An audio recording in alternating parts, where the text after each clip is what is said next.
नमस्कार, मैं Sonali Kulkarni crime petrol सतर्क की श्रृंखला में आपका स्वागत करती हूँ। कई बार मीडिया का दबाव केस सॉल्व करने में अहम भूमिका निभाता है। जब कोई केस अखबार की सुर्खियां बनता है, टीवी पर उसे लेकर डिबेट होती है, तो स्वाभाविक रूप से जनता भी उस केस से जुड़ती है, जिससे पुलिस और प्रशासन पर उस केस को सॉल्व करने का दबाव बढ़ता है।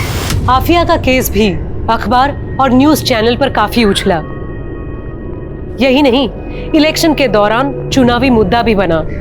पर अफसोस कि इंसाफ के बजाय आफिया की अम्मी नज़मा को सिर्फ खोखले वादे और झूठी उम्मीदें ही मिली। मानो आफिया की केस फाइल नेताओं के लिए वोट बटोरने का एक जरिया बन के रह गई। आइए जानते हैं क्या थी आफिया की कहानी।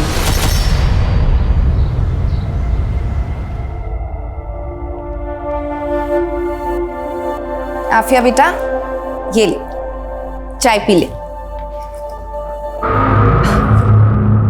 तू फिर वही कर रही है, मना किया है ना तुझे? अम्मी, आप तो जानती हैं ना, वहां लड़कियों के साथ सही बर्ताव नहीं होता, उनके साथ छेड़छाड़ होती है, बराबरी का हक नहीं मिलता। यहाँ तक कि प्रोफेसर्स भी ऐसे देखते हैं जैसे मानो कह रहे हो कि लड़की है, उतनी काबिल तो नहीं होगी। अरे आफिया, कॉलेज में तो होता ही है ये सब, और सिर्फ कॉलेज ही नहीं, हर जगह होता है। औरत और मर्द का ये फर्क खुदा ने बनाया है। नहीं अम्मी, खुदा ने मर्द और औरत बनाए, फर्क हमारी सोसाइटी ने बनाया। नज़मा, नज़मा, नज़मा दरवाजा खोल। अशफाक, तुम्हें मना किया ना यहाँ आने के लिए? शौहर हूँ तेरा, और ये घर मेरा भी है। आपका नहीं, मेरे अब्बू का। देख, तू तो मेरे मुंह लग मत। क्या चाहिए तुम्हें अशफाक? अरे अपनी बीवी चाहिए। चलो तुम दोनों मेरे साथ। मैंने रजिया को मना लिया है, तुम दोनों अब मेरे साथ मेरे घर पे ही रहोगी। चलो। तुम्हारी दूसरी बीवी और बच्चों के साथ? क्यों? ताकि मेरे पीछे से तुम मेरे इस घर को बेच सको? देखो अशफाक, मैंने कभी तुम्हें अपना शौहर माना ही नहीं है। अरे तेरे मानने से क्या होता है, निकाह हुआ है हमारा। मैं इस निकाह को भी नहीं मानती। चलना पड़ेगा तेरे को मेरे साथ। चल चल चल। मुझे हाथ छोड़िए मेरी अम्मी का, वरना मैं पुलिस कंप्लेन कर दूंगी। तो तू अब मुझे पुलिस की धमकी देगी? अगर तू मेरे सगी भाई की बेटी ना होती ना, तो कब का काट के दबना चुका होता तुझे। तुम लोग चाहे मानो या ना मानो, लेकिन दुनिया मानती है कि मैं तेरा शौहर हूं और इस आफिया का सौतेला बाप। और 3 बेटियां हैं मेरी, और मैं नहीं चाहता हूं इस आफिया के चाल चलन की वजह से उनके निकाह में दिक्कत आए। संभाल के रख अपनी बेटी को, और इसको कोई हॉस्टल फॉस्टल भेजने की जरूरत नहीं है।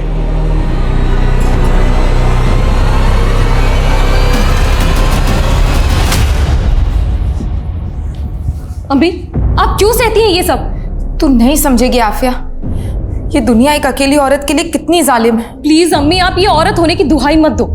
ये बोलो कि आप कमजोर हो। किस बात का डर है आपको? हाँ, आखिर आप पुलिस कंप्लेन क्यों नहीं करती? शरीफ घर की औरतें पुलिस कोर्ट कचहरी के चक्कर में नहीं पड़ती बेटा। अरे अम्मी, आप समझते क्यों नहीं हो? मुझे वहां हॉस्टल में आपकी फिक्र लगी रहती है। अरे मुझे कुछ नहीं होगा, तू बस अपना ख्याल रख, और थोड़ा हंस दे। अब चल, पैकिंग करनी है ना, चल जल्दी।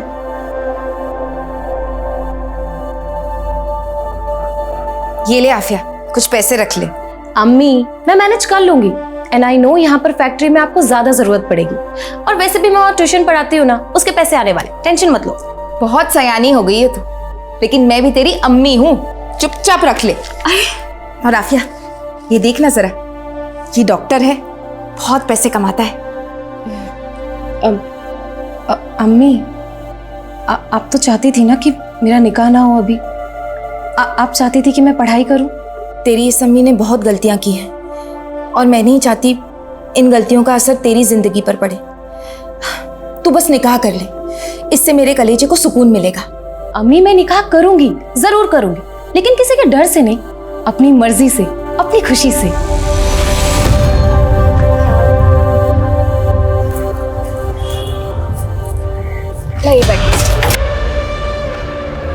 अच्छा अम्मी, आप जाइए।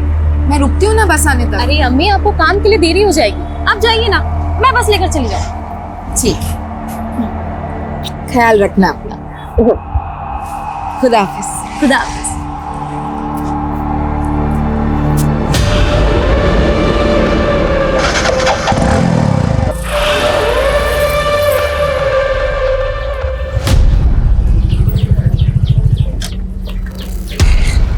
आफिया, क्या बिना मिलाई जा रही हो? नहीं, ऐसी कोई बात नहीं है। जा रही है वो आफिया अपने हॉस्टल। पता है ना क्या करना है।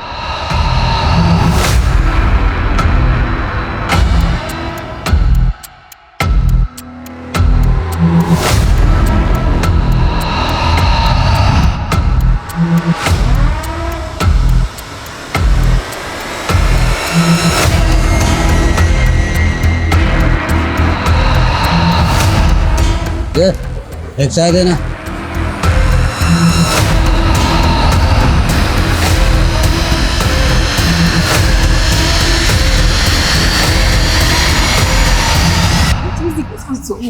हे गाइस, हाय, हमारी झांसी की रानी आ गई। Good, how are you? Good. यार तूने पोस्टर इतने कमाल के बनाया ना कि उन्हें देख के मजा ही आ गया, सीरियसली। पता है शगुन, पूरी रात लगी मुझे इन पोस्टर्स को बनाने में, अम्मी तक को टाइम नहीं दे पाई। तो तूने अपनी पूरी छुट्टी इस नुक्कड़ नाटक पे वेस्ट कर दी? और नहीं तो क्या। कमाल है तू भी। वो तो मैं हूँ। अच्छा लिसन, अभी मैं चली फ्रेशन अप होने, तुम लोग अपने गॉसिप कंटिन्यू करो। हाँ तुम्हें जरूरत भी है, जाओ। चल चल।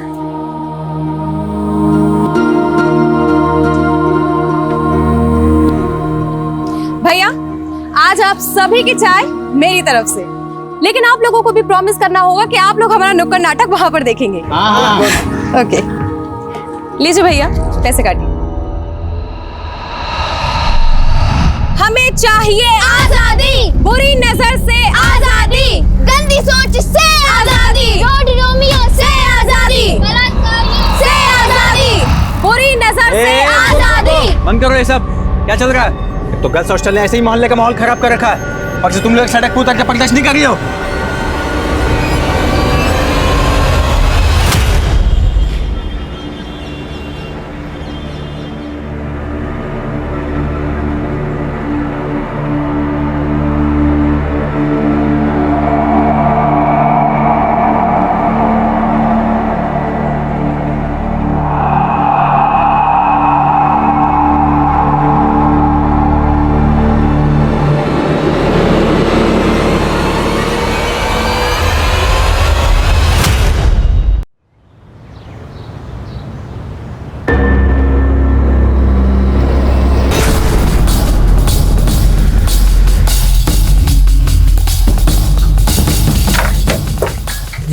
जय सर, आप यहाँ आपको इस वक्त ड्यूटी ज्वाइन नहीं करनी चाहिए थी। विनय, ड्यूटी फर्स्ट। काम है तो करना पड़ेगा ना। सर इस तरफ। इतनी वहशियत, इतना गुस्सा, इस तरह से कौन मार सकता है इसे? सर लड़की का नाम आफिया खान है, उम्र 21 साल, JMS कॉलेज की स्टूडेंट है और यहाँ हॉस्टल में रहती थी। ये देखिए सर, ये लेटर भी चिपका हुआ। लड़की को इसी बेड पे मारा होगा और फिर कमरे से घसीट कर किसी जिल्टेड लवर का मामला लगता है। सर कॉलेज की छुट्टियाँ चल रही थी, इसीलिए सभी लड़कियाँ अपने अपने घर गई हुई थी। आफिया और 4-5 लड़कियाँ और अभी परसों ही अपने घर से हॉस्टल लौटी सर। ये रही सर। अच्छा, आफिया के रूम में 2 बेड्स और हैं, उसकी रूममेट्स कौन है? सर मैं और तनु, लेकिन तनु अभी तक घर से वापस नहीं आई है सर। आफिया को इतनी हैवानियत से, इतनी बेरहमी से किसी ने मार दिया और आपको कुछ पता ही नहीं चला? एक्चुअली कल रात को मैं अपने कमरे में नहीं थी। हम सब लोग कल गीतिका के रूम में थे, क्योंकि इसकी दोनों रूममेट नहीं आई थी तो हम लोग इसी के रूम में सो गए थे सर। हाँ सर, ये सब मेरे ही रूम में थे। लेकिन आफिया तो आपके रूम में नहीं थी, क्यों? कोई अनबन थी उसके साथ? नहीं नहीं सर, वो तो हम सबकी बहुत अच्छी दोस्त थी। मैंने कल उसे बोला भी था कि तू भी हमारे साथ चल, लेकिन उसने कहा कि उसे पढ़ाई करनी है। तू अभी तक पढ़ रही है? चलना गीतिका के रूम में। अरे मोहतरमा जी, ऑलरेडी घर पे कितना टाइम वेस्ट हो गया। अगर अभी पढ़ाई नहीं की ना तो मैं पक्का फेल हो जाऊंगी। तू जा, चलना प्लीज। जा मेरी माँ। अच्छा ठीक है, बाय। आफिया की लाश को सबसे पहले किसने देखा था? सर मैंने ही देखा था। सुबह मैं अपने कमरे में आ रही थी तो मैं आफिया का किसी के साथ कोई अफेयर था? कोई ब्रेकअप हुआ था उसका? नहीं सर, जहाँ तक मैं आफिया को जानती हूँ ऐसा कोई भी नहीं था। हो सकता है कोई ऐसा हो जो उसे पसंद करता हो, कोई जिल्टेड लवर टाइप। नहीं सर, ऐसा कोई भी नहीं था। लेकिन सर इस हॉस्टल के बाहर के लड़कों से आफिया की कुछ प्रॉब्लम चल रही थी और कल भी कुछ हुआ था। हाँ सर, कल दोपहर को हम सब बाहर नुक्कड़ नाटक कर रहे थे तभी आफिया की वहाँ कुछ लड़कों से लड़ाई हो गई थी। और ये क्या आजादी आजादी का नारा लगा रखा है? और कितनी आजादी चाहिए तुम्हें? आजाद तो मैं हूँ, लेकिन अब मुझे पूरी औरत जाति की आजादी चाहिए। हमें इज्जत चाहिए, बराबरी का हक चाहिए और हमें हमारे तरीके से जीने का अधिकार चाहिए। लेकिन ये बहुत बड़ी बात है, तुम जैसे लोगों को समझ में नहीं आई। चलो गर्ल्स। रुकना, कहाँ जा गई? अभी मेरी बात खत्म नहीं हुई है। आइंदा किसी भी लड़की को उसकी मर्जी के बगैर हाथ मत लगाना। मुझे थप्पड़ मारा तूने? तेरी तो भाई छोड़ मुझे। छोड़ूंगा नहीं तुझे, सबके सामने नंगा करके रखूंगा। छोड़ूंगा नहीं तुझे मैं। गलती मेरी ही है सर। इन लोगों ने तो कहा था कि पुलिस में कंप्लेंट करते हैं, लेकिन मुझे लगा बाहर के लड़कों से कोई सीरियस प्रॉब्लम हो गई और पुलिस इन्वॉल्व हुई तो लड़कियों पर खतरा बढ़ जाएगा सर। लेकिन सर मैंने ये नहीं सोचा था कि मेरे चुप रहने से ये सब हो जाएगा। आपके हॉस्टल में और कौन कौन मेल है? बस एक गार्ड मेल है और यहाँ तो कुक भी फीमेल है। आफिया का रूम यहाँ 3rd फ्लोर पे है और इस 3rd फ्लोर पे आने के लिए सिर्फ एक ही रास्ता है, ये सीढ़ियों से। एक काम करो, उस सिक्योरिटी गार्ड को भी अपनी कस्टडी में लो और वो लड़के जिनके साथ आफिया का झगड़ा हुआ था। Okay sir.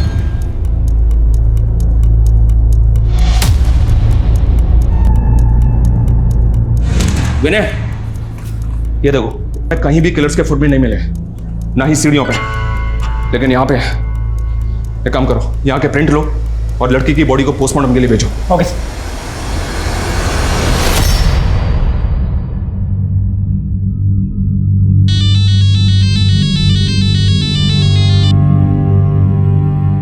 मना किया था ना मैंने कि आफिया को हॉस्टल मत भेजना, तूने उसे फिर से हॉस्टल भेज दिया। मर गई वो, अब चैन मिल गया तुझको।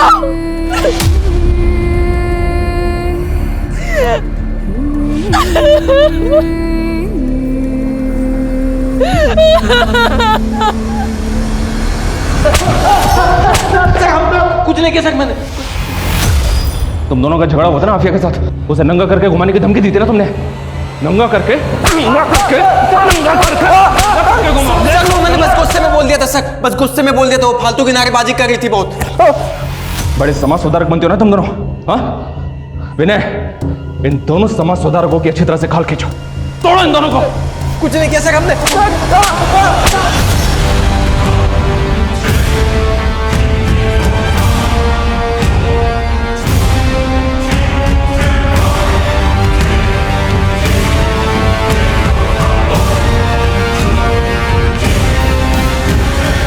सर हमने गार्ड और उन लड़कों की हैंडराइटिंग को नोट पर लिखी हैंडराइटिंग से मैच किया है। सर मैच नहीं हो रही है और आफिया की पोस्टमार्टम रिपोर्ट भी आ गई है सर। सर पर गहरी चोट लगने की वजह से उसकी मौत हुई थी। और रेप? सर रेप तो कंफर्म नहीं हुआ, बॉडी पर कोई डीएनए तो नहीं मिला, लेकिन सर नोचने के निशान है।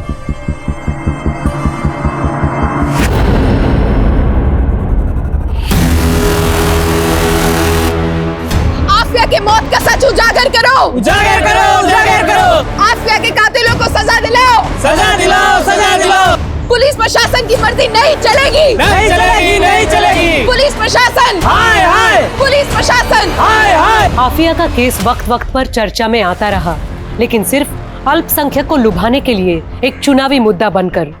सही मायनों में केस में कोई खास प्रोग्रेस हुआ ही नहीं। नेता आफिया को न्याय दिलाने के बड़े बड़े दावे करते, आश्वासन देते, अफसोस जताते, लेकिन जमीनी स्तर पर हकीकत यही रही कि आफिया का केस कोर्ट केसेस की ढेर में पड़ा धूल खा रहा था। पर ढेरों नाकामियों के बाद भी आफिया की मां मायूस नहीं हुई, डटी रही और आखिरकार उसका सब्र रंग लाया। हमारी पार्टी माइनॉरिटीज के वेलफेयर के लिए काम करती है, यही एजेंडा है हमारा, इसलिए हमारी इस बच्ची को न्याय मिलना ही चाहिए। सर आफिया के केस की चार्जशीट दायर हो चुकी है। वो सब मुझे कुछ नहीं मालूम, कैसे भी हो इस केस को रीओपन करवाइए।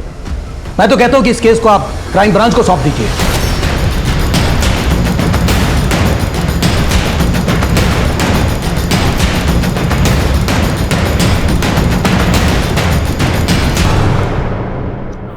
सर इस केस में इन्वेस्टिगेशन करने जैसा कुछ है नहीं। आपको भी पता है ये सिर्फ एक पॉलिटिकल स्टंट है, लोगों को बहकाने के लिए किया जा रहा है। जानता हूँ जिंदल, लेकिन ऊपर से ऑर्डर्स है, इन्वेस्टिगेशन तो करनी पड़ेगी।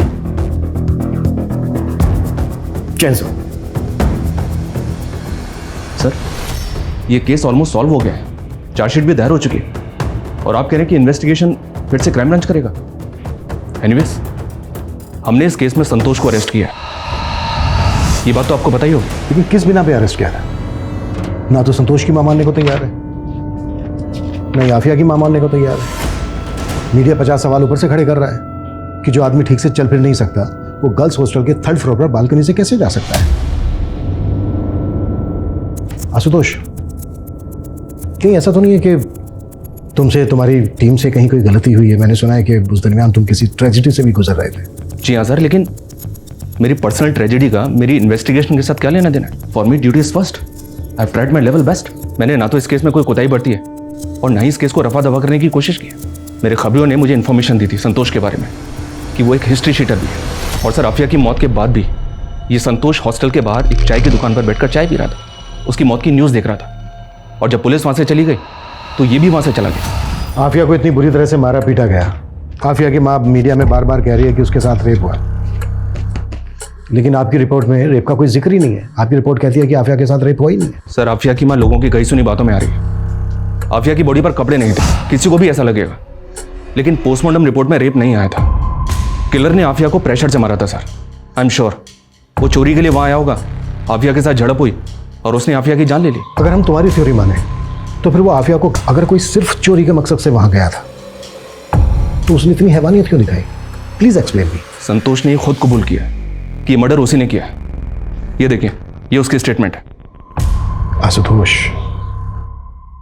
सस्पेक्ट से स्टेटमेंट कैसे ली जाती है कि मैं भी अच्छी तरह से जानता हूं। किसी को इतना मारोगे, कुटोगे तो हाँ बोलेगा ही ना। सर, आपको जैसा लग रहा है वैसा बिल्कुल भी नहीं है। आफिया को चोरी के सिलबट्टे से मारा गया था। एक औरत ने संतोष को वो सिलबट्टा चोरी करते हुए देखा भी था। सारे सर्कमस्टेंशियल एविडेंस संतोष की तरफ ही इशारा कर रहे थे सर, बिलीव मी। लेकिन आफिया की बॉडी के पास एक नोट मिला है, उसकी बॉडी पे लिखा तो किसी जिल्टेड लवर की ओर इशारा कर रहा है। जी हाँ सर, हमको भी ऐसे ही लग रहा था। हालांकि संतोष का कोई पास नहीं मिला हमें, लेकिन सर हो सकता है एक तरफा प्यार हो। Anyway, thank you so much. Jain sir. Jain. Abhishek, Santosh को गर्ल्स हॉस्टल लेकर आओ। सर। सर, उस घटना के बाद तो पुरानी वार्डन को अपना इस्तीफा देना पड़ा था और पिछले 2 सालों से मैं ही एक ही वार्डन हूँ सर। अच्छा, ये बात बताइए।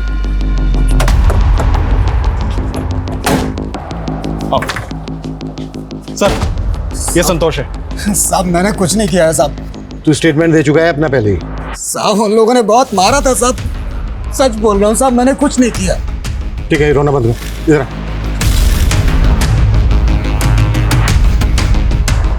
आजा आजा, चल दीवार पे चढ़ जा। चल चल।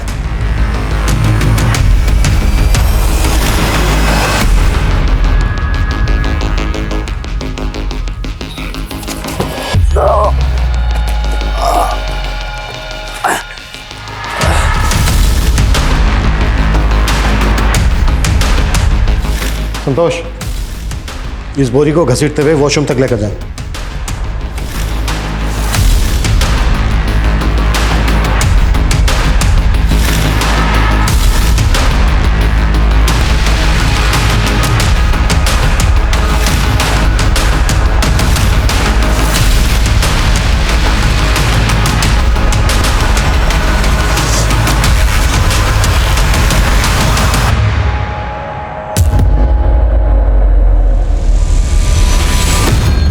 सर, आपने जो पता करने के लिए बोला था, जो आफिया की बॉडी के ऊपर दिलकश, वो एक सॉफ्ट पोर्न वेब सीरीज है। और सर, ये संतोष को लेके आपको क्या लगता है? देखते हैं। अच्छा, संतोष के अलावा इस केस में और किस किस पे शक था? सर, एक कार्तिक और सुनील। सर, ये दोनों अक्सर हॉस्टल के बाहर नेतागिरी झाड़ा करते थे और आफिया के साथ इनका झगड़ा भी हुआ था। और ये हॉस्टल का सिक्योरिटी गार्ड। इन सबको बुलाओ। ये कोई रैंडम क्राइम नहीं हो सकता।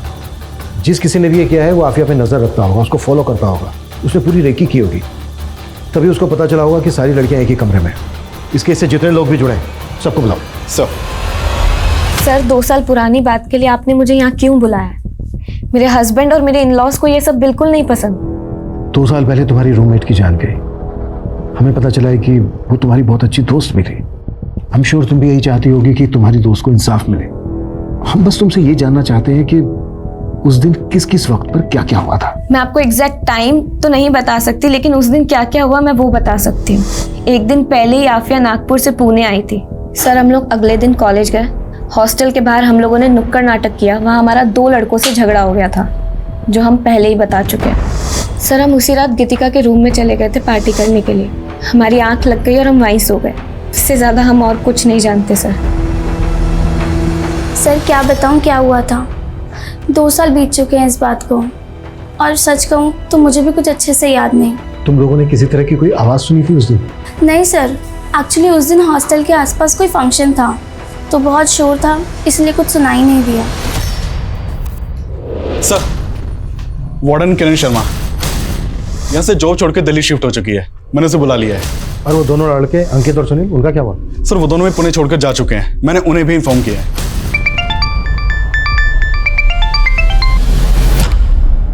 तुम्हारी वजह से मैं पंगे में फंसी हूँ, अब क्या चाहिए? क्यों फोन किया है?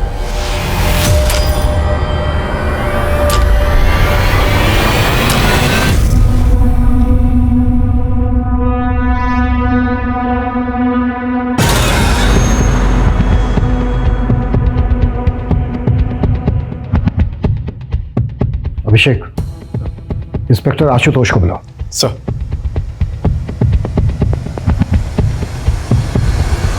क्राइम स्पॉट या हॉस्टल के कॉरिडोर में कहीं पर भी फुटप्रिंट नहीं मिले। Right sir. लेकिन स्टेयर्स के पास मिले। इतना तो साफ है कि किलर के जूतों पर आफिया का खून लगा हुआ था। उस हिसाब से तो कॉरिडोर में भी मिलने चाहिए थे। जी हाँ सर, हमको भी ऐसे लगा था। फिर हमने सोचा कि शायद किलर ने वहां से निकलने से पहले पहुंच दिए होंगे। अपने शूज पर ये ब्लेड लगाओ।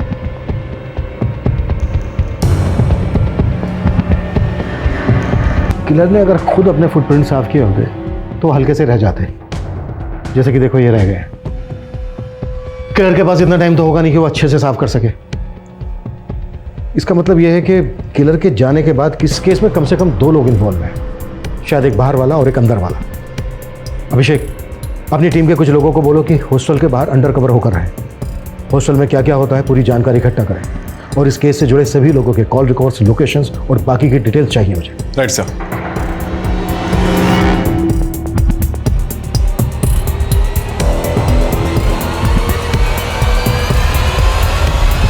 सर, लोगों की बातों से मैं इतना परेशान हो गई थी कि मुझे पुणे छोड़कर दिल्ली शिफ्ट होना पड़ा, और उस दिन जो कुछ भी हुआ था मैं पहले ही सब कुछ बता चुकी हूँ। इसके अलावा मुझे कुछ भी नहीं पता। सर उस वक्त अक्ल नहीं थी, इसलिए नेता वेता के चक्कर में लगे रहते थे। लेकिन अब बात समझ में आ गई कि जब घर में पैसे और नौकरी की बात होती है, कोई नेता हाथ थामने नहीं आता। सर पहले ही हमारी बहुत बदनामी हो चुकी है, बीवी बच्चे वाले हैं सर हम। सर बहुत मुश्किल से हमने फिर से अपनी ज़िंदगी शुरुआत की, अब हमें बख्श दीजिए सर। हमें पुलिस वालों ने बहुत मारा साहब, हम तो बोल बोल कर थक गए थे कि हमने कुछ नहीं किया। वो तो माता रानी का शुक्र है कि आप लोगों ने उस राक्षस को पकड़ लिया, वरना तो हमें सूली पर चढ़ा देते। गरीब की सुनता ही कौन है।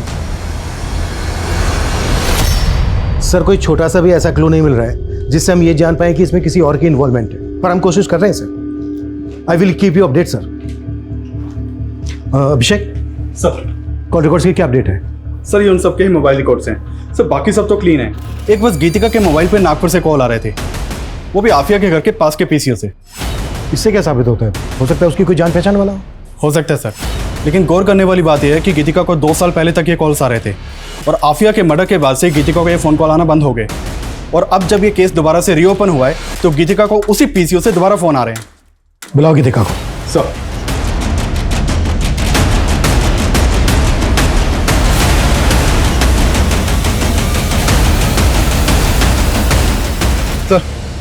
सर कुछ तो गड़बड़ लग रही है। सर गीतिका को बुलाने के लिए एक टीम उसके रेंटेड घर पे भेजी थी, तो नेबर से पता चला कि वो तो घर छोड़ के जा चुकी है। तो आपका शक सही था कि हो ना हो इस केस में 2 लोग शामिल हो सकते हैं, और कहीं ना कहीं ये दूसरी शख्स गीतिका ही हो सकती है। ये भी तो हो सकता है ये केस रेप केस हो ही नहीं, इसमें दुश्मनी का एंगल हो, किसने दुश्मनी निकाली हो आफिया के साथ। पुलिस को गुमराह करने के लिए क्राइम सीन को इस तरह से सजाया गया कि जिल्टेड लवर और रेप एंड मर्डर का केस है। अभिषेक पता करो कि गीतिका इस वक्त कहाँ पर है, और नागपुर से गीतिका को फोन कौन कर रहा था। आफिया की माँ से भी पूछताछ करो, शायद वहां से कुछ पता चले। सर। गीतिका? नहीं, मैंने गीतिका को कभी फोन नहीं किया, मैं तो उसे अच्छे से जानती भी नहीं हूँ। देखिए कॉल्स तो आपके एरिया से आते थे, उसका कोई दोस्त या कोई जानने वाला? मैं किसी को नहीं जानती। ठीक है।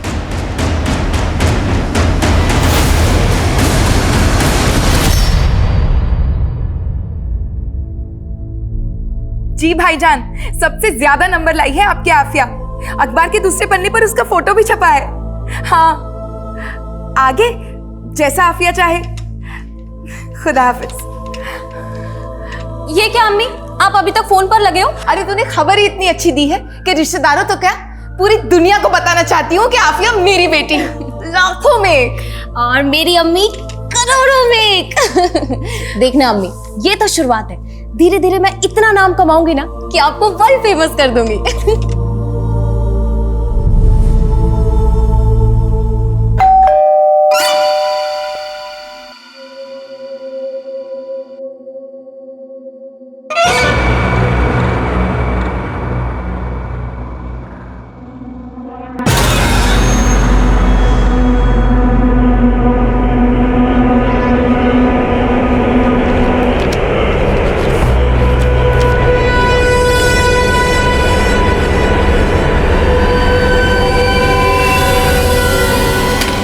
में लिखा है कि बेटे सिद्धार्थ ने मेरी बच्ची को मारा है।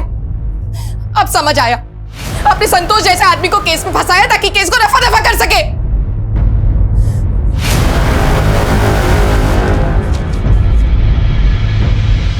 सर मैंने कहा ना आपसे, मैं किसी आफिया को नहीं जानता, बस न्यूज में देखा था एक दो बार। हमने तुम्हारी 2 साल पहले की मोबाइल डिटेल्स निकलवाई थी। आफिया की फ्रेंड शगुन, जानते हो ना, बहुत बातचीत होती थी, दोनों में टच में थे, मिलना जुलना भी था। हाँ सर, मेरा सिद्धार्थ के साथ अफेयर चल रहा था।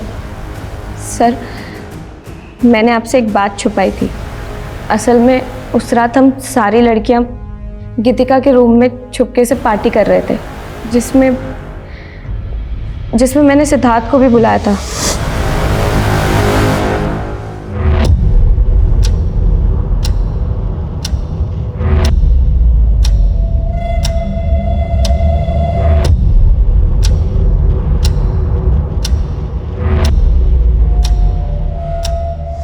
हाँ सर, मैं वहाँ पर गया था, लेकिन 1 घंटे में वापस आ गया। उसके बाद वहाँ पर क्या हुआ मुझे कुछ नहीं पता सर। सर सिद्धार्थ झूठ बोल रहा है। हम लोग तो बीच पार्टी से ही निकल गए थे और निकलकर हम लोग दूसरे कमरे में चले गए थे।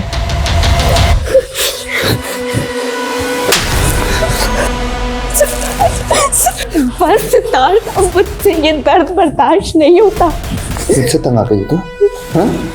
मर जाएगी तू। सर जानवर था वो, जानवर। उसे तो प्यार का मतलब ही नहीं पता था, इसीलिए मैंने उससे ब्रेकअप कर लिया।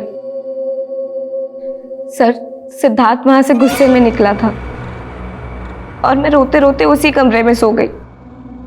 सर मैंने अगले दिन देखा तो आफिया की मौत हो चुकी थी। सर मैं दावे से कह रही हूँ, आफिया को सिद्धार्थ ने ही मारा है। वजह? सिद्धार्थ आफिया को क्यों मारेगा? लड़कियों के शरीर के साथ खिलवाड़ करना शौक है उसका। हाँ, लेकिन आफिया के साथ तो रेप हुआ ही नहीं।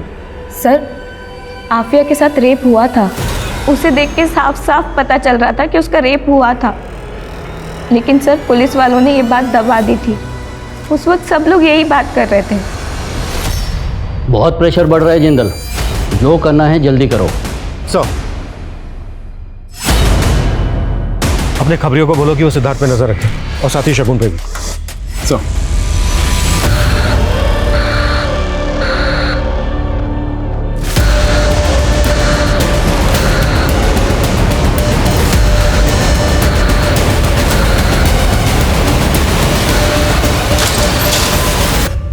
सर ये सिद्धार्थ तो बार बार यही कह रहा है कि वो उस रात वहां था ही नहीं। नेता का बेटा है, इतनी आसानी से थोड़ी ना टूटेगा। नजर रखो इस पर। इस केस में बार बार यही बात उठ रही है कि रेप हुआ था, रेप नहीं हुआ था, रेप हुआ था, रेप नहीं हुआ था। एक काम करो, जिस डॉक्टर ने पोस्टमार्टम किया था उससे मिलो।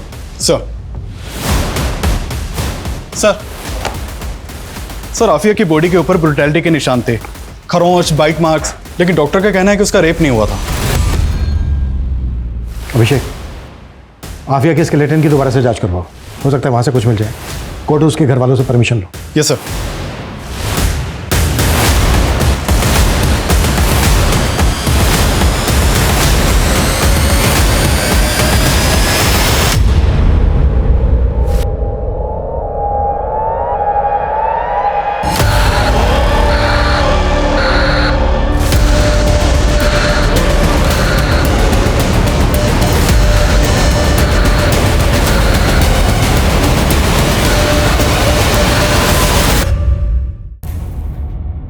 सर आफिया के स्केलेटन की फोरेंसिक रिपोर्ट आ गई है और उसके सर पर बार बार मार कर उसकी जान ले ली गई थी। सर एक और बात पता चली है, आफिया के मर्डर के करीब 8 महीने पहले उसने एक वीडियो पोस्ट किया था जो काफ़ी वायरल हुआ था। ये देखिए सर ये वीडियो आफिया के हॉस्टल का ही है। इसमें वॉशरूम में एक आदमी एक लड़की का वीडियो बना रहा है। सर एक और बात, हॉस्टल का सिक्योरिटी गार्ड जिसने हमसे ये बताया था कि इस कांड के 6 महीने के बाद उसने नौकरी छोड़ दी थी और वो अपने गाँव चला गया था। सर पता चला है कि वो पुणे में ही और बिजनेस कर रहा है। खबरियों ने बताया कि आफिया के मर्डर के बाद उसके पास काफ़ी पैसा आना लगा था। बुलाओ सर। बताते हैं साहब, हमें ये पैसे उस हॉस्टल की वार्डन किरण मैडम ने दिए थे। किरण मैडम शादीशुदा थी लेकिन यहाँ अपने पति से अलग रहती थी और उनका अफेयर भी चल रहा था अनिल राठी के साथ में। वो हमेशा यहाँ आया जाया करता था और उसका आफिया के साथ में पंगा भी हुआ था। उसकी इतनी हिम्मत हुई कैसे? हर जगह मेरी बेइज्जती हो रही है। अरे तुम्हें ताकाझाकी करने की जरूरत क्या थी? और वीडियो बनाया क्यों? तुम्हारे चक्कर में मेरी भी जॉब जाएगी। आफिया प्लीज, अनिल से गलती हो गई और वो वीडियो सोशल मीडिया से हटा दो। और अगर कॉलेज कमेटी पूछे तो बोलना कि वीडियो बिल्कुल नकली था। सॉरी मैम, लेकिन मैं ऐसा बिल्कुल नहीं करूंगी। आफिया, बहुत तमाशा हुआ था साहब हॉस्टल कमेटी में। अनिल का आना जाना भी बंद करवा दिया था। कमेटी ने वार्डन मैडम को एक मौका दिया था लेकिन उसके बाद भी अनिल अक्सर छुप छुप कर वहाँ आया करता था। उस रात भी आया था? पता नहीं साहब, हम सो गए थे। जब सुबह उठे तो देखा कि कुत्ते के निशान साफ कर रही थी। और अब तो वार्डन मैडम ने अपने पति को छोड़कर अनिल से शादी भी कर ली है। हाँ, मैं किरण से मिलने जाता था लेकिन उस रात नहीं गया था। तो फिर गार्ड को इतने पैसे क्यों दिए थे? सर गार्ड ने मुझे फुटप्रिंट साफ करते हुए देख लिया था। वो मुझे ब्लैकमेल कर रहा था और मुझे लगा कि रात में अनिल आया हो। आफिया को बहुत बेरहमी से मारा गया था और आपके और अनिल के पास तो मोटिव भी था आफिया को तड़पा तड़पा के मारने का। सर सच में मैंने कुछ नहीं किया। लेकिन किरण का तो कहना है कि ये सारा किया धरा तेरा ही है। नहीं, उसे कुछ गलतफहमी हुई थी। मैंने ऐसा कुछ नहीं किया सर। अनिल ने तो एक्सेप्ट कर लिया है कि उसने आफिया को मारा था। क्या? सर मुझे उस समय लगा भी था लेकिन अनिल ने मुझे यकीन दिला दिया कि आफिया के खून से उसका कोई लेना देना नहीं है। या तो इस अनिल ने वाकई में कुछ नहीं किया है या फिर ये दोनों बहुत अच्छी एक्टिंग कर रहे हैं। सर नागपुर से शकील का फोन है। हेलो,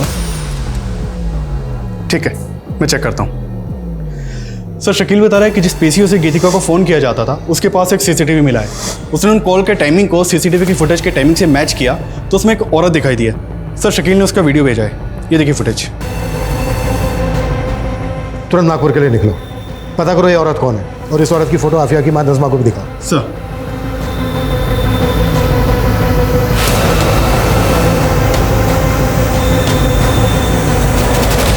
हाँ सर, मैंने फ़ोन किया था गीतिका को और बोला था कि उस आफिया पर नज़र रखे क्योंकि आफिया का मेरे शौहर के साथ अफेयर चल रहा था। क्या है ये? हाँ, क्यों उसकी फोटो अपने वॉलेट में लिए घूमते फिरते हो? हाँ, मैं प्यार करता हूँ आफिया से और निकाह भी करके रहूंगा। मैं आफिया का पीछा किया करती थी ये जानने के लिए कि वो मेरे शौहर से मिल रही है या नहीं, लेकिन मैं पुणे में उसका पीछा नहीं कर सकती थी। इसलिए मैं उसके हॉस्टल की एक लड़की गीतिका से मिली। मैंने उसको पैसे का लालच दिया तो वो तैयार हो गई थी। कहीं ऐसा तो नहीं है कि अपने गुस्से की वजह से तुमने ही आफिया के साथ ये सब कुछ करवाया? नहीं सर, मुझे क्या पड़ी है मैं किसी के साथ कुछ करूं। ऐसी लड़कियों को ऊपर वाला खुद ही सजा देता है और उसका तो पूरा खानदान ही ऐसा है। मतलब? सर उसके अम्मी को उसके अब्बू ने गुस्से में तलाक दे दिया था, फिर वापस है बीवी के पास रोते हुए। अपने शौहर से वापस निकाह करने के लिए उसको पहले अपने देवर अशफाक से निकाह करना पड़ा ताकि अशफाक नज़मा को तलाक दे और नज़मा फिर से अपने शौहर के साथ निकाह कर सके। जी, लेकिन उससे पहले ही उनको हार्ट अटैक आ गया और उनकी मौत हो गई। लेकिन उनकी मौत के बाद अशफाक ने नज़मा को तलाक नहीं दिया, उल्टा दोनों माँ बेटी का जीना हराम कर रखा था। अशफाक जानता था कि अगर वो नज़मा को तलाक दे देगा तो इतने बड़े घर की मालकिन वो दोनों माँ बेटी अकेले बन जाएंगी। उन दोनों माँ बेटी की ज़िंदगी खुद तो बर्बाद थी और बेटी मेरे शौहर के साथ चक्कर चला के मेरी ज़िंदगी बर्बाद कर रही थी। तबस्सुम झूठ बोल रही है सर, ये सब बेकार की बातें। मेरी बेटी इकबाल से प्यार करती ही नहीं थी। तुझे मेरी कसम पता क्या कुछ चल रहा है तेरा इकबाल के साथ? अम्मी कम से कम आप तो मेरा यकीन कीजिए। इकबाल भाईजान को मैं सिर्फ अपना भाई मानती हूँ और कुछ भी नहीं। लेकिन ये बात आपने हमसे पहले क्यों नहीं बताई?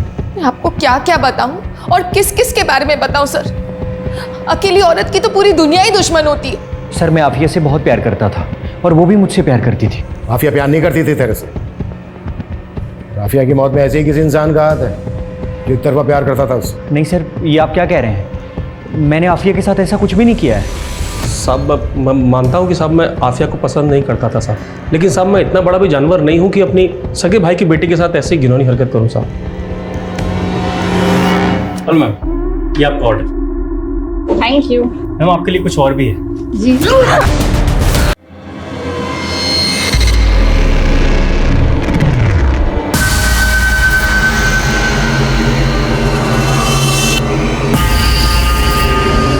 नहीं सर, मेरा सिद्धांत के साथ कोई अफेयर नहीं है। वो मेरे ऊपर प्रेशर डाल रहा है कि मैं शादी के बाद भी उसके साथ फिजिकल रिलेशन बनाऊं। सर, वो आज भी मुझे बहुत मारता है। तो तुम उसकी बात मानती क्यों? क्योंकि सर अगर मैंने ऐसा नहीं किया तो वो मेरे पति को जान से मार देगा। इसलिए तुमने सिद्धार्थ को फंसाना चाहा झूठ बोलकर, और नज़मा को भी वो लेटर तुमने ही लिखा था ना? हाँ सर, लेकिन सर मैं सिद्धांत को फंसा नहीं रही हूँ। उस जैसा जानवर ही एक लड़की का ऐसा हर्ष कर सकता है।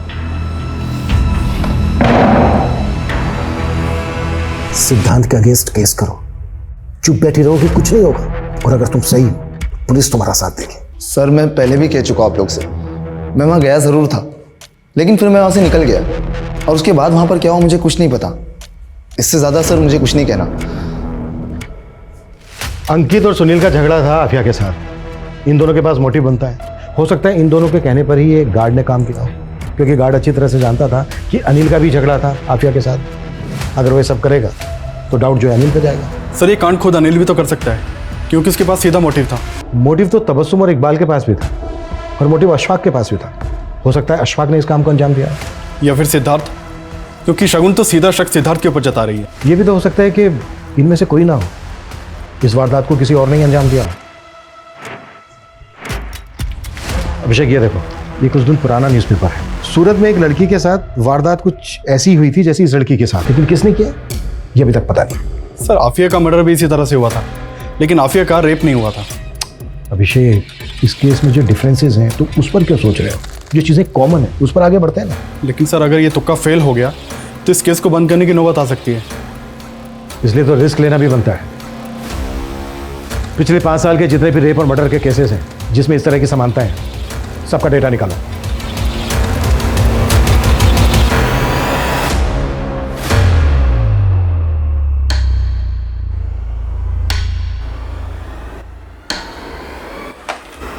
सर हमारे केस से सिमिलर 5 केसेस मिले हैं, भोपाल, गया, सूरत, धर्मशाला और औरंगाबाद में। सर सारे विक्टिम्स को तड़पा कर मारा गया था। इन 5 केसेस में सर 3 विक्टिम्स को मारने के बाद उनके साथ रेप किया गया था। डीएनए के ट्रेसेस तो मिले, लेकिन पुलिस किलर को नहीं पकड़ पाई। इन विक्टिम्स की बॉडी पे जो डीएनए मिला है मैच करो, देखो किलर सेम है क्या। सर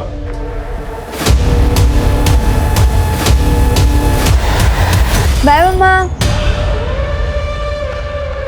सर डीएनए रिपोर्ट आने में तो अभी टाइम लगेगा, और सर फिलहाल इन 5 लड़कियों में अभी तक कोई लिंक नहीं मिला है। अभिषेक, लिंक है? याद है हॉस्टल की वो लड़की, क्या नाम था उसका? गीतिका। गीतिका ने कहा था कि उस रात हॉस्टल के आसपास कोई फंक्शन चल रहा था। ये देखो, इन सारे केसेस में भी आसपास कोई ना कोई फंक्शन चल रहा था। अभिषेक, पता करो इन सारे फंक्शंस में कोई आदमी कॉमन है क्या। सर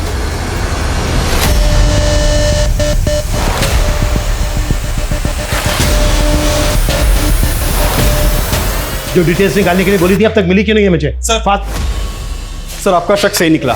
एक आदमी का पता चला है जो हर लोकेशन पे मौजूद था। ये सर ये अलग अलग शहरों में अलग अलग कैटरिंग के लिए काम करता है। मैंने मोबाइल ऑपरेटर से इसकी डिटेल निकलवाई तो पता चला कि ये मुंबई में है। अभी तुरंत मुंबई पुलिस से कांटेक्ट करो, इस आदमी को ट्रेस करो।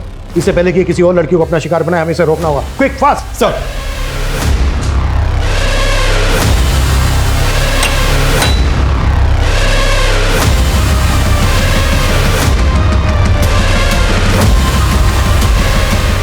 मैडम आपका order. Thank you. 1 minute ma'am.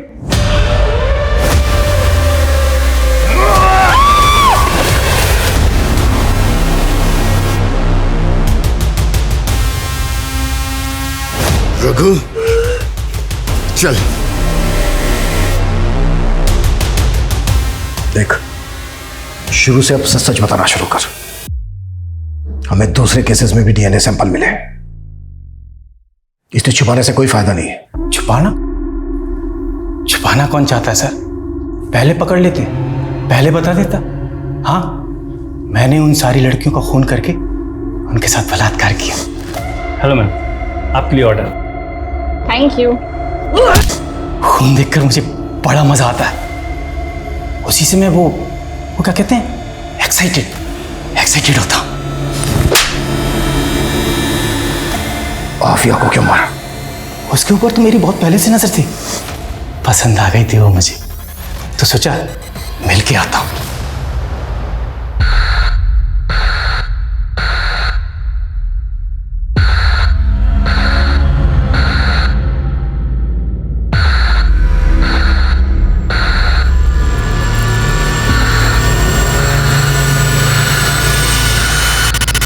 कुछ लड़कियों की डेड बॉडी के साथ रेप करता था, कुछ लड़कियों की डेड बॉडी के साथ रेप नहीं करता था। वो एक मेरी कमजोरी है, कभी कभी खून देख के भी गरम नहीं होता मैं। लेकिन वो लड़की मुझे चाहिए थी, इसलिए उससे वादा करके आया, फिर मिलेंगे अगले जन्म। अब अगले जन्म में मैं फिर उससे मिलूंगा सर।